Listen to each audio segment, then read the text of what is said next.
Hello everyone, this is Rovi. Welcome to my channel. जैसा पिछले video में हमने काफ़ी सारे बात किए पॉलिटी के चैप्टर्स पे, आज मैं बात करने वाला हूँ एक साइंस एंड इन्वायरमेंट, और लेट्स से इसको मैं बोलूँ इन्वायरमेंट एंड इकोलॉजी के बहुत ही इंपॉर्टेंट टॉपिक पे। ये टॉपिक अपने में बहुत ज़्यादा इंपॉर्टेंट हो जाता है क्योंकि करंट कॉन्टेक्स्ट की अगर हम बात करें तो ये पिछले कंटिन्यू 5 से 7 महीनों में काफ़ी ज़्यादा न्यूज़ में रहा है। और ये टॉपिक कई सालों से न्यूज़ में रहा है क्योंकि जैसे जैसे क्लाइमेट चेंजेस बढ़ रहे हैं, जिस तरीके से हमारे वार्म एरिया हमारा बढ़ रहा है, क्लाइमेट हमारे गर्म हो रहा है, हमारा इन्वायरमेंट काफ़ी हद तक गर्म हो रहा है, क्लाइमेट चेंजेस हो रहे हैं, तो उसके कारण जो प्रॉब्लम्स क्रिएट हो रहा है उसके बारे में बात करना बहुत ज़्यादा इंपॉर्टेंट हो जाता है। So today we will be discussing about Botswana mystery solved. अब आपको समझ नहीं आएगा मैं लिखा क्या है मैंने यहाँ पे। मैं बात कर रहा हूँ बोट्सवाना मिस्ट्री सोल्व्ड, एक ऐसी मिस्ट्री थी जो पूरी दुनिया को हिला के रख दी थी। आज से 5 महीने 3-4 महीने पहले की बात है। It was a biggest, one of the biggest conservation disasters that the human beings have ever felt right now. If I say, कई सारे कंजर्वेशनिस्ट और इन्वायरमेंटलिस्ट का ये मानना था कि ये मिस्ट्री अपने आप में बहुत बड़ी कंजर्वेशन डिजास्टर थी। मैं बात कर रहा हूँ, अगर मैं करंट कॉन्टेक्स्ट की बात करूँ आपसे, बोट्सवाना साउथ अफ्रीका के ऊपर का एक कंट्री है। बोट्सवाना कई लोग नहीं जानते होंगे, लेकिन साउथ अफ्रीका के बारे में बहुत लोग जानते होंगे। हमारी क्रिकेट टीम आती है वहां से, उसके जस्ट ऊपर में जो कंट्री है, जो बाउंड्री शेयर करती है बोट्सवाना साउथ अफ्रीका जिसके साथ शेयर करती है, वो बोट्सवाना और जिम्बाब्वे। तो हम ऐसे याद रखेंगे कि मैं अगर आपको उस कंट्री की बात करूं तो मैं आपको दिखाता हूं, अगर आप मेरे मैप को देख पा रहे हो तो मैं आपको दिखाता हूं फिजिकल मैप की बात। मैं आपसे बात कर रहा हूं इस रीजन की। अगर मैं आज साउथ अफ्रीका बोलूं तो ये वो जो रीजन है, this is what the reason we will discussing right now. आने वाले सेक्शंस में हम बात करेंगे इस पर्टिकुलर रीजन की। अगर मैं इसको आपके पॉलिटिकल मैप के साथ डिस्कस करूं तो ये आपके लिए बहुत ईजी हो जाएगा। This is what the south Africa. Okay, this is south Africa, this is Botswana, ये जिम्बाब्वे, ये नामीबिया, ये अंगोला और जाम्बिया। ये मैं आपको इसलिए बोल रहा हूँ, आपको याद रखना है। बोट्सवाना अफ्रीका का एक लैंडलॉक कंट्री है। क्वेश्चन इस तरीके से यूपीएससी में आते हैं, कई सारे एग्जाम्स में आ सकेंगे। बोट्सवाना कैसी कंट्री है, लैंडलॉक्ड है क्या, देश के साथ से किसी कंट्री मेराइन बॉडी के साथ लैंड शेयर करती है? तो नहीं, बॉर्डर नहीं। लैंडलॉक कंट्री उसको बोलते हैं जो चारों तरफ से लैंड से घिरी हो, वो किसी तरीके का उसका समुद्र का एक्सेस नहीं हो। This is what the landlock country. इसका एक और कॉन्सेप्ट होता है जो बहुत कम लोग जानते होंगे, मैं आपको बता दूं, डबली लैंडलॉक्ड भी एक कंट्री होती है। एक कंट्री डबली लैंडलॉक्ड होती है, कंट्री लैंडलॉक्ड है। तो बोट्सवाना एक लैंडलॉक्ड कंट्री है क्योंकि ये किसी भी मेराइन बॉडी के साथ अपना लैंड बॉर्डर शेयर नहीं करती, लेकिन ना तो इंडियन ओशन के साथ शेयर करती है, ना तो अटलांटिक के साथ शेयर करती है। साउथ अफ्रीका को हम नहीं बोल सकते कि एक लैंडलॉक है क्योंकि इसका इतना बड़ा कोस्ट लाइन है। डबली लैंडलॉक हम उसको बोलते हैं कि वो कंट्री अपने आप में लैंडलॉक तो है ही, उसके जितनों के साथ बॉर्डर शेयर करती है वो सारी कंट्री भी आपस में लैंडलॉक्ड है। मैं बात कर रहा हूँ उज्बेकिस्तान की। उज्बेकिस्तान एक सेंट्रल एशियन कंट्री है, कजाकिस्तान रसिया के पास में। उज्बेकिस्तान एक डबली लैंडलॉक कंट्री है। वो इस तरीके से क्योंकि वो जिसके साथ बॉर्डर शेयर करती है, कजाकिस्तान के साथ, तुर्कमेनिस्तान के साथ, और जिन जिन भी देशों के साथ वो बॉर्डर शेयर करती है, वो सारे के सारे कंट्री आपस में लैंडलॉक्ड है। क्योंकि कैस्पियन सी एक लैंडलॉक्ड सी है, तो वो सारे के सारे देश क्या हो गए, लैंडलॉक्ड हो गए।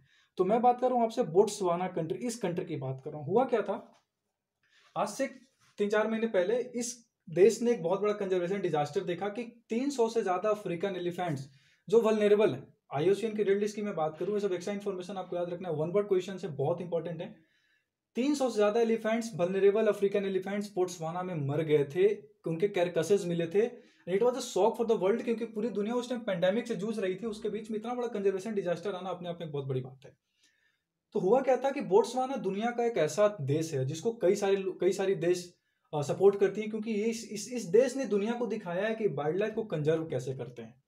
अगर मैं बात करूं बोट्सवाना की, तो बोट्सवाना ब्रिटेन से आज़ाद हुआ कंट्री है। काफ़ी गरीब कंट्री थी जब ये देश आज़ाद हुआ था। उसका मैप यहाँ आप देख सकते हैं। अंगोला नॉर्थ में, नॉर्थ वेस्ट में, नामीबिया वेस्ट में, साउथ अफ्रीका साउथ में, जिम्बाब्वे साउथ क्या नाम है नॉर्थ ईस्ट में, और जाम्बिया नॉर्थ में। अगर मैं बात करूँ इस तरीके से, ये इसकी नेबरिंग कंट्रीज है, आपको याद रखना है। बोट्सवाना एक लैंडलॉक कंट्री है। मैं बात कर रहा हूँ इस रीजन की। इस रीजन आप आने वाले सेक्शन में बात करेंगे बेसिकली रीजन को कहते क्या है। जब ब्रिटेन से ये देश आजाद हुआ था, ये बहुत गरीब कंट्री थी, लेकिन इस कंट्री ने पूरी दुनिया को दिखाया है कि कैसे वाइल्ड लाइफ को कंजर्व करके टूरिज्म को बढ़ाया जा सकता है। ये दुनिया का one of the most visited tourist place है क्योंकि यहाँ पे इतनी ज्यादा सफारी होती है, इतना ज्यादा वाइल्ड लाइफ को इंटरटेनमेंट किया जाता है, इतना लोग वाइल्ड लाइफ को इंटरटेन करते हैं इस पर्टिकुलर देश में आके। बोट्सवाना की करेंसी आज इंडिया की करेंसी से ज्यादा स्ट्रॉन्ग करेंसी है। बहुत सारे उसके रीजन होंगे, हम उस रीजन की बात नहीं करेंगे। मैं बस आपसे इतना बता रहा हूँ कि बोट्सवाना एक ऐसा देश था जो काफी गरीब था, उससे उठ के इस देश ने काफी हद तक वाइल्ड लाइफ कंजर्वेशन के थ्रू अपने आप को टूरिज्म में प्रमोट किया है। तो करंट कॉन्टेक्स्ट समझ में आ गया कि 300 से ज़्यादा एलिफेंट वल्नरेबल इन कैटेगरी बोट्सवाना में मर गए थे, उनके कैसेस मिले थे हमें। वो जो रीजन था, जिस रीजन में वो उनके कैसेस मिले थे, उस रीजन को बोलते हैं Okavango delta. Keep this word in your mind, Okavango delta. ये डेल्टा एक्चुअली में एक इनलैंड डेल्टा है। इनलैंड डेल्टा आपको समझ में आ रहा है क्या है? ये डेल्टा फॉर्म कैसे होती है? ओकावांगो एक नदी है जो अंगोला से आती है। अंगोला आपकी यहाँ है, यहाँ से आपकी नदी निकलती है और यहाँ आती है। आपको पता है कि गंगा नदी जब निकलती है वो क्या नाम है, बे ऑफ बंगाल में मिलने से पहले बहुत सारा सुंदरबन डेल्टा बनाती है। तो जब एक लैंड, एक रिवर, एक समुद्र बॉडी से मिलती है, वहां पे जो एरिया फॉर्म होता है that is what is known as delta. So Angola जब इस तरीके से आती है एक लैंड से यहाँ पे फॉर्म करते हुए, वो एक फ्लडेड एरिया बनाती है और एक डेल्टा रीजन बनाती है। इस डेल्टाई रीजन को हम बोलते हैं Okavango delta. That's an inland delta. इसी रीजन में हमें 300 ज्यादा एलिफेंट्स डाइड मिले थे। अगर इस रीजन की मैं बात करूं, ये रीजन बहुत ही ज्यादा हाईली वार्म्ड रीजन है, क्योंकि इस रीजन में इवापोरेशन और ट्रांसपिरेशन बहुत ज्यादा होता है। उसका रीजन, यहाँ पे दुनिया का एक बहुत बड़ा डेजर्ट मिलता है, उस डेजर्ट का नाम है कलाहारी डेजर्ट। आप लोगों ने पढ़ा होगा, ज्योग्राफी में बहुत सारे लोगों ने पढ़ा होगा कलाहारी डेजर्ट, पढ़ा होगा, सबने पढ़ा होगा। इधर फिर अर्जेंटीना में डेजर्ट्स हैं, हमारे इंडिया में डेजर्ट्स हैं। सो हम डेजर्ट के बारे में पढ़ते रहते हैं। सऊदी अरेबिया में डेजर्ट्स हैं। सो इस डेजर्ट की मैं बात करूं, ये Kalahari desert because of lots of geographical reasons like ocean current वगैरह वगैरह कई सारी चीज़ें होती है। मैरीटाइम इन्फ्लुएंस कम होने के कारण बारिश नहीं हो पाती इधर, कई सारे रीजन्स हैं। तो ये जो एरिया है वो हाईली वार्म्ड और हाईली ट्रांसपिरेशन का एरिया है, जहाँ पे काफ़ी ज़्यादा ट्रांसपिरेशन होता है। कहने का मतलब काफ़ी ज़्यादा, मतलब it's not possible for the water कि वहां पे स्टे कर पाए। इसके बावजूद इस डेल्टा में इतने सारे एलिफेंट्स, इतनी सारी वाइल्ड लाइफ मिलती है, उनके बीच में इस तरीके का होना, दैट्स एन कंजर्वेशन डिजास्टर। आप मेंस का आंसर राइटिंग में लिखना कि बोट्सवाना का जो मिस्ट्री था, it was a conservation disaster for the world. कहते हैं आगे, अभी न्यूज में क्यों है? क्योंकि इसकी मिस्ट्री कल परसों सोल्व हुई है, जिसको वर्ल्ड मीडिया ने काफी तगड़ा तगड़ा तरीके से कवर किया। अगर मैं बात करूँ, साइंस मैगजीन, बीबीसी ने, गार्डियन ने, हमारी मीडिया भी कवर करती है बट वो हमें दिखता नहीं, लेकिन हाँ कवर करती है।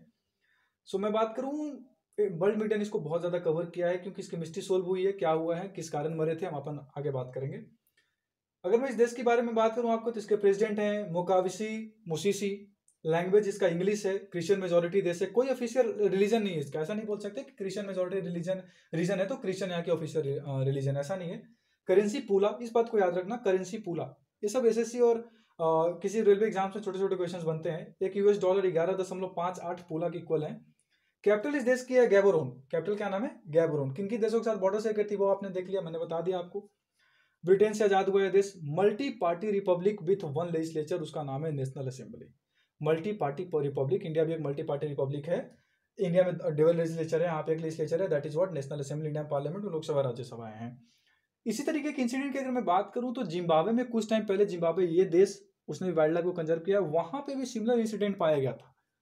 उससे भी ज्यादा प्रॉब्लम क्या था कि ये जो ओकावांगो डेल्टा था, इस ओकावांगो डेल्टा के विसिनिटी में, मध्य में, एज पे नहीं, बीचों बीच 70% से ज्यादा डेथ रिपोर्ट किए गए थे। और जो मिस्ट्री है वो ये कहती है कि जिस भी रीजन से मरे थे, जिस बैक्टीरियल एक्टिविटी के कारण, जिस बैक्टीरिया के कारण मरे थे, उस बैक्टीरिया का नाम है साइनोबैक्टीरिया। हम आप आगे बात करेंगे क्या है साइनोबैक्टीरिया। वो बेसिकली फ्लोटिंग बैक्टीरियाज होते हैं। दे आर द वेंट, उनकी काफी होती है, वेंसी काफी अच्छी होती है, वो फ्लोट करते हैं। सो ऐसा बोला जाता है कि वो एजेज पे रहते हैं। बट यहाँ तो 70% डेथ्स हमारे विसिनिटी में रिपोर्ट की गई थी। सो क्या रीजन है, क्या, अभी भी बहुत सारे क्वेश्चन हैं जिसको सोल्व नहीं कर पाया गया, लेकिन हम इतना पता है कि साइनोबैक्टीरिया के कारण मरा था। इतना बड़ा डिजास्टर हुआ था। ऐसा ही सिमिलर बैक्टीरियल एक्टिविटी से एक और डिजास्टर कुछ टाइम पहले इंडिया में भी हुआ था। मैं आपको बता दूं, सांबर लेक जो हमारा राजस्थान में लेक है, इट्स रामसर साइट, वहां पे भी कई सारे हमारे वर्ड जो हैं उनकी डेथ रिपोर्ट की गई थी सांबर लेक में। उसका भी रीजन था एक बैक्टीरियल एक्टिविटी। उस बैक्टीरिया का नाम था एवियन बोटुलिज्म। उस बैक्टीरिया के कारण वहां पे कई सारे हमारे बर्ड्स डाई किए थे। तो इसका ये मतलब पता है कि जिस तरीके से हमारे कंजर्वेशन एफर्ट्स हैं, दैट आर नॉट इनफ। मतलब हमें इतना पता है कि हमारे कंजर्वेशन एफर्ट्स अच्छे नहीं है, तभी तो इतना बड़ा डिजास्टर हो रहा है। उसके अलावा ये जो मैनमेड एक्टिविटीज की जिसकी हम बात कर रहे हैं, इतना ज्यादा क्लाइमेट चेंजेस हो रहे हैं, कई सारी ऐसी चीजें हो रही हैं जिससे हमें रोकना पड़ेगा। अगर हमें इस तरह के डिजास्टर को फर्दर रोकना है, तो आप खुद सोच कर देखो, 300 से ज्यादा एलिफेंट्स अगर अचानक से किसी देश में मर जाते हैं, इसके कितने बड़े साइड इम्पैक्ट्स होंगे इन कैरकसेज के ऊपर। अगर बैक्टीरियल एक्टिविटी रहेगा, बैक्टीरिया रहेगा, उसको अगर कोई और आके फीड करता है, वो जानवर भी तो मरेंगे। So it will create a chain, like it will create a dying chain. Like अगर हम बात करें इकोलॉजी चेन की, इकोसिस्टम चेन की, फूड चेन की, तो उसी तरीके से एक डाइंग चेन फॉर्मेशन होगा जो हम नहीं चाहते हैं। सो इन चीज़ों पे हमने बात कर ली। आने वाले सेक्शंस में हम बहुत जल्दी साइनोबैक्टीरिया के बारे में बात करेंगे, किस तरह का बैक्टीरिया, सिंगल सेल बैक्टीरिया है, यूनिसेलुलर बैक्टीरिया है, बहुत सारी चीज़ों के लिए रिस्पॉन्सिबल होती है। तो आने वाले सेक्शन में हम बात करेंगे साइनोबैक्टीरिया की। सो तो वेट फॉर दैट।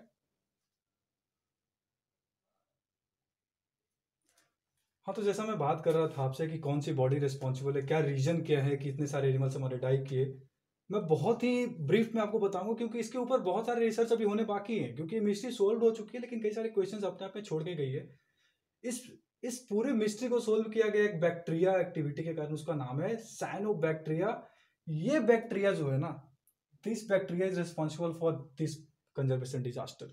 इस बैक्टीरिया ने एक न्यूरोटॉक्सिन प्रोड्यूस किया। वो न्यूरोटॉक्सिन क्या हुआ कि वो न्यूरोटॉक्सिन ने पूरे के पूरे ओकावांगो डेल्टा के जो उस पूरे की पूरी वाटर बॉडी थी, उस पूरे वाटर बॉडी में एक तरीके का अनप्लीजेंट टेस्ट क्रिएट किया, और उस पूरे वाटर बॉडी को डिस्कलर करते हुए उसने क्या किया, उस बैक्टीरियल एक्टिविटी के कारण उस पूरे डेल्टा का ऑक्सीजन लेवल काफी हद तक कम गया, जिसके कारण हमारे कई सारे एलिफेंट्स और फिशेज जो होते हैं वो डाई करते हैं। होता क्या है कि जैसे ही आपकी बॉडी गर्म होती है, वाटर बॉडी, तो उसमें बैक्टीरियल डिकम्पोजिशन की जो एबिलिटी होती है, जो पूरी की पूरी एक्टिविटी होती है, that increases very fast, like बहुत तेजी से वो एक्टिविटी अपने आप में बढ़ जाती है। जैसे ही बैक्टीरियल एक्टिविटी बढ़ेगी, आपके वाटर बॉडी में ऑक्सीजन लेवल तो फिक्स है ना भाई, वो फिक्स ऑक्सीजन लेवल उस डिकम्पोजिशन एक्टिविटी के कारण कम पड़ने लग जाती है। इसी के कारण वहां पे कई तरह के अनप्लीजेंट टेस्ट और वाटर बॉडी डिस्कलर होना एंड बहुत सारी चीजें होती है, लाइक ऑक्सीजन लेवल कम गया, then the elephants will die, fishes will die. वो पानी पिएंगे ऐसी जिसमें ऑक्सीजन लेवल कम है, टेस्ट खराब है, या फिर उसका ऐसी न्यूरोटॉक्सिन से एडेड अगर कोई वाटर को अगर कोई एलिफेंट पीता है, लाइक लेट से अगर वो उसको ड्रिंक करेंगे जिसमें न्यूरोटॉक्सिन है, तो न्यूरोटॉक्सिन हमारी बॉडी के लिए काफी हद तक हार्मफुल होता है। सो अगर मैं साइनोबैक्टीरिया की बात करूं, cyanobacteria are the marine bacteria, और इसको स्ट्रेप्टोकोकस भी बोलते हैं।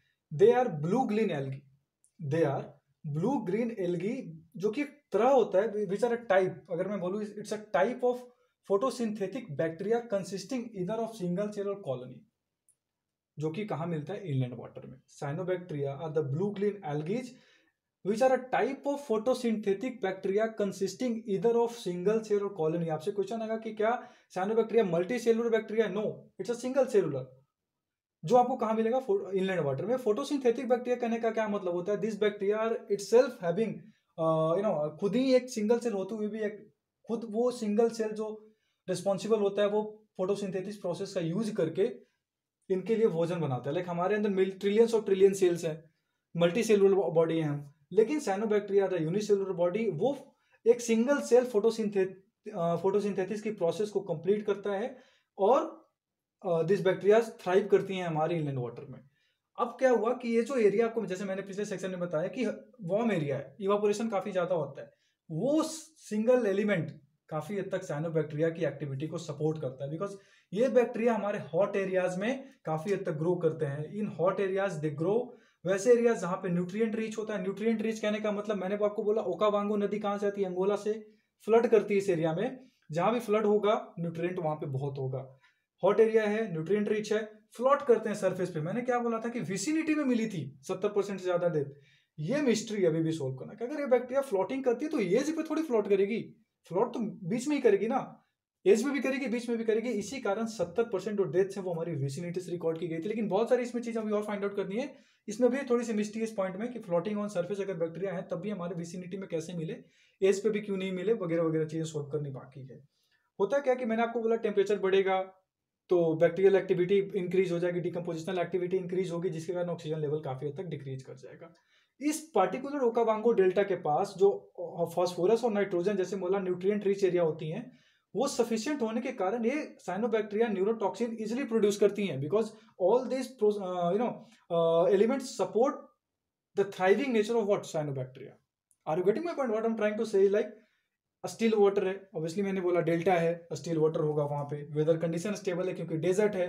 डेजर्ट जहां पे होगी बिल्कुल वेदर कंडीशन आपका स्टेबल होगा। आप इंडिया वेदर कंडीशन बोल ही नहीं सकते कि कभी गर्मी कभी ठंडी, नहीं। डेजर्ट है तो एक particular weather condition for a very very long time तक वो चलता है। एक एग्जांपल की अगर मैं बात करूं इसी साइनोबैक्टीरिया की, तो इसका नाम है एनावेना। ये क्या करती है, इस पर्टिकुलर बैक्टीरिया क्या करती है कि एटमॉस्फेरिक नाइट्रोजन को कन्वर्ट करती है एक बहुत ही इंपॉर्टेंट एलिमेंट में जिसका नाम है नाइट्रेट्स, और जिसका वो यूज करके अपने आप को थ्राइव करती हैं। ये सब प्रॉपर्टी है जो मैं आपको साइनोबैक्टीरिया के बता रहा हूँ, ये सब स्टेटमेंट बन के एग्जाम्स में चले आते हैं।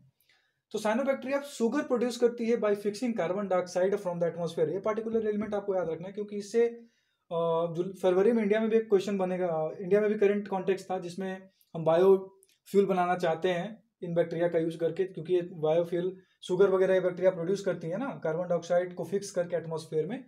सो पूरी की पूरी अगर मैं साइनोबैक्टीरिया की एक चीज बताऊं आपको, ये बैक्टीरिया क्या करती है ना, उस एरिया में इजिली हो जाएगी जहां पे फ्रेश वाटर सिस्टम है, डैम है, लेक है, रिवर है, इन सारे प्रॉपर्टीज जो भी एरिया में मिलेंगे, जो हमें ओकावांगो डेल्टा में मिला, इजिली प्रोड्यूस हो गए, इजिली अपने आप को थ्राइव किया, और ऑक्सीजन लेवल डिप्लीट करने के कारण हमारे एलिफेंट्स वहां पे डाई किए थे। एक और एलिमेंट आपको याद रखना है कि दिस बैक्टीरिया कोऑर्डिनेट और communicate using chemical signals to detect population density nearby. ये उनकी एक खास प्रॉपर्टी है। ये बैक्टीरिया क्या करते हैं कि आपस में, उस ओकावांगो डेल्टा की मैं बात करूं, उस डेल्टा के एक रीजन से दूसरे रीजन के बीच में इन बैक्टीरियाज ने, यूनिसेलुलर है ना, ये बैक्टीरिया कोऑर्डिनेट और कम्युनिकेट करती है केमिकल सिग्नल के थ्रू, जिससे उनको पता चल जाता है कि किस एरिया में पॉपुलेशन डेंसिटी कितनी है, उसके हिसाब से अपने आप को ये थ्राइव करते हैं। ये आप सबको पता होगा, सेल, टिश्यू, ऑर्गन और ऑर्गन सिस्टम, सबने 9th 8th में पढ़ा होगा।